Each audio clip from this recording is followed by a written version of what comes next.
آج کرہ ارض پر اربوں انسان بستے ہیں۔ ان انسانوں کے قلب و روح اور نہاں خانوں کے بعید ترین عمیق ترین بوشوں میں ایک خواہش جگنو کی طرح ٹمٹماتی ہے کہ وہ مرنے سے پہلے کوئی ایسا کام ضرور کر جائیں کہ لوگ اس جہان فانی سے جانے کے بعد بھی اسے یاد رکھیں۔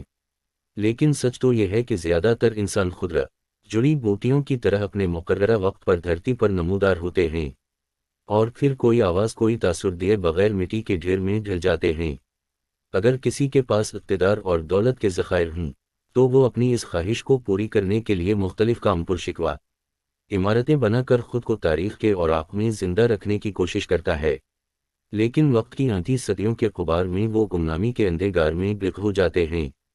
دولت مند سلاطین نے دولت اور انسانی لشکروں کے بہت سارے اٹھ پٹانک کام کیے، لیکن قافلہ روز و شب کی گردشوں میں آج ان کا کوئی نام لینے والا تک نہیں۔ سچ تو یہ ہے کہ اکثریت کی ہڈیوں کا چورا قبروں تک کا آج کے انسان کو پتہ نہیں۔ اس کے برعکس تاریخ کے ہر دور میں کچھ ایسے خاک نشین بھی پردہ جہاں پر ابھرے جو نہ تو دولت مند تھے، نہ ان کے پاس لاکھوں کے فوجی لشکر تھے، نہ ہی انہوں نے شہرت کے لیے حماقتیں کیں، لیکن پھر بھی شہرت کی دیوی ان پر مہربان رہی۔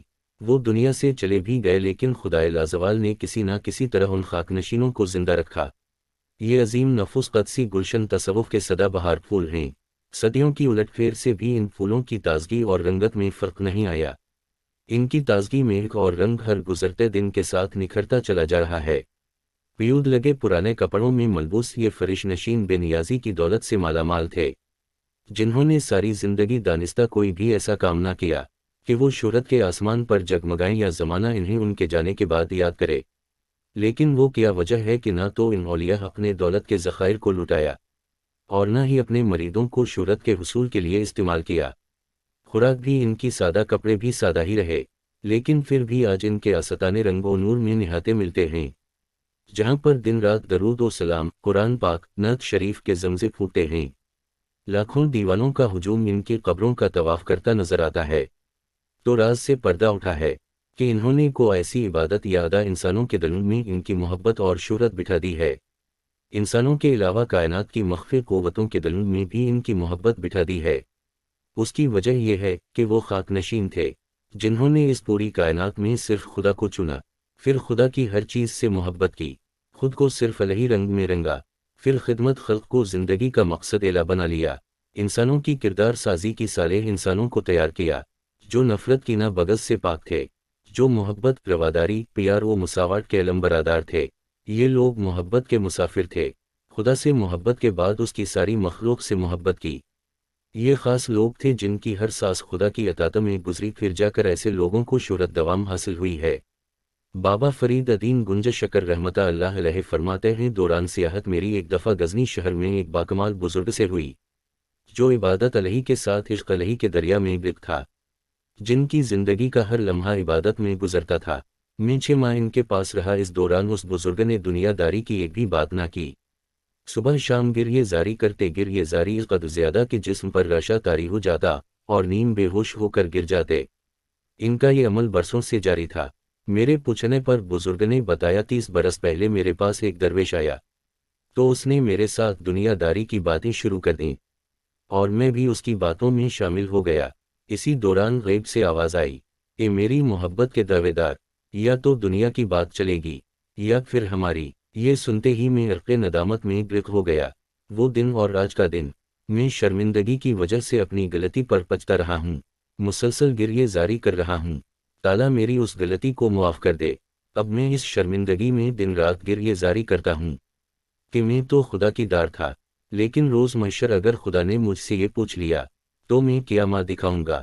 اس دن سے آج تک اپنی غلطی کی آگ میں بھسم ہو رہا ہوں کہ میں نے کیوں دنیا داری کی باتیں کیں۔ کاش میں نہ کرتا، وہ وقت بھی عبادت اور ذکر الہی میں گزار دیتا۔ عبادت، ریاضت، محبت، عشق کا یہ مقام ہے کہ حق تعالیٰ پھر ایسے بندوں کو شہرت دوام عطا کرتا ہے۔ یہ تقوی کے اس مقام پر ہوتے ہیں کہ بڑے سے بڑا عالم دین صرف باتیں کر سکتا ہے، عمل نہیں۔ یہ تو مولا علی رضی اللہ عنہ کے اس فرمان پر قائم ہوتے ہیں کہ آپ فرماتے ہیں کہ کسی چلتے دریا میں شراب کا ایک قطرہ گر جائے اور پانی وہاں سے گزر جائے، پھر دریا کا پانی خشک ہو جائے اور وہاں پر گھاس ہو گئے، اس گھاس کا ایک تنکا اگر میرا گھوڑا کھا لے تو میں کبھی بھی اس گھوڑے پر سواری نہ کروں اولیاء کرام اس طرح کے مظاہرے ہر دور میں کرتے آئے ہیں۔ بابا فرید مسعود گنج شکر رحمتہ اللہ علیہ بھی ایسے ہی باکمال بزرگ تھے، جنہوں نے عبادت، مجاہدے اور زہد کے سارے ریکارڈ توڑ ڈالے۔ 95 سال کی زندگی میں ہر سانس 77 علیہ اور مخلوق خدا کی خدمت میں گزار دی۔ پھر خالق کائنات تحفے کے طور پر ایسے بزرگوں کو قیامت تک کے لیے شہرت کے آسمان پر روشن ستارے کی طرح روشن کر دینا ہے۔ آپ کے مزار پر بہشتی دروازہ بھی حق تعالیٰ کا انعام خاص ہے۔ ایک مرتبہ آپ کے مرشد خواجہ قطب الدین بختیار کاکی رحمتہ اللہ علیہ نے فرمایا، فرید تیرے مرقد میں ایک ایسا دروازہ ہوگا جو اس سے گزر جائے گا، اس پر آتش دوزخ حرام ہو جائے گی، اور یہ دروازہ روز محشر تک بابرکت رہے گا۔